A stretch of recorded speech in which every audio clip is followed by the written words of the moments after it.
Good vibes everyone! For today's recipe, gagawa ako ng cheesy, milky donuts. As usual, napakadaling gawin ito at napakasarap nito. Dahil milky na, cheesy pa. Tara't gawa na tayo. Naglagay lang ako ng instant dry yeast, whole eggs, salted butter, evaporated milk, water, salt, at white sugar sa mixing bowl. Naglagay na rin ako ng bread flour. Pero half lang muna ng bread flour yung inilagay ko. And then, minix ko na ang lahat ng ingredients. After nyan, nung naging ganyan na yung consistency, nilagay ko na yung kalahati ng natitirang flour. And then, minix ko na lahat ng ingredients hanggang maging smooth ang dough. At nung naging smooth na, nilagay ko na siya sa kneading table. At ninid ko siya for 15 minutes. Bakit nga ba nininid ang dough? It's because para ma-form yung gluten. Tapos yan, after 15 minutes of kneading, kailangan i-window pane test, yung i-stretch yung dough, tapos kailangan di siya mabubutas. So yan, nag-okay na siya, and then naglagay na ako ng oil sa bowl. At nilagay ko na rin yung dough, ini-stretch ko muna. Then, ginris ko na rin with oil. At nilagyan ko na ng cover. Then, I let it rest for 1 hour hanggang mag-double ang size. Then, after 1 hour, nung nag-double na ng size yung dough, ayan, pinunch ko na siya para lumabas na yung maasim na gas. Then, nilagay ko na ulit sa kneading table at finlatten ko na yung dough.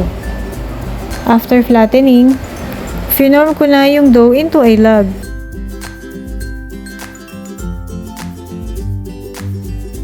And then, dinivide ko na into small pieces. Bali, nag-weigh ako dyan ng 50 grams each. Depende na sa inyo kung gaano kalaki yung donut na gagawin nyo. Pwedeng mas malaki dito or mas maliit.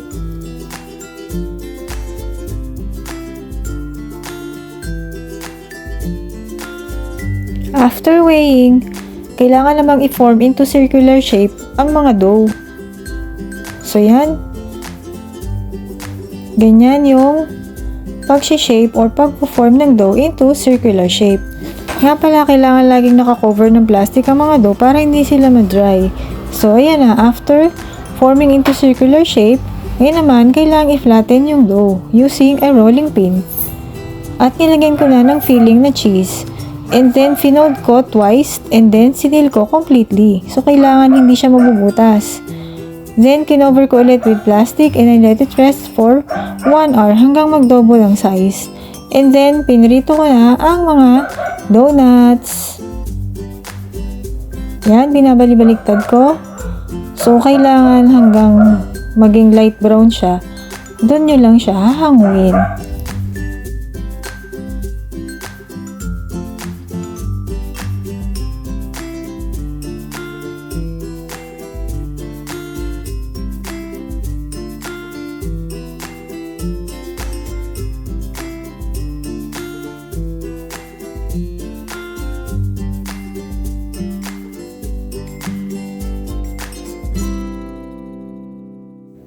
And then yan, i-coat ko na yung mga donut. Bali, yung coat na ginamit dito is composed of 1 cup of powdered milk and 1 cup of powdered sugar. So yan, kinoat ko na lahat ng donuts. Depende na sa inyo kung gaano karami ang coating na ilalagay nyo. Nga pala, huwag niyong kalimutang i-follow ako dito. At paki-subscribe na rin sa aking YouTube channel. See you on my next videos!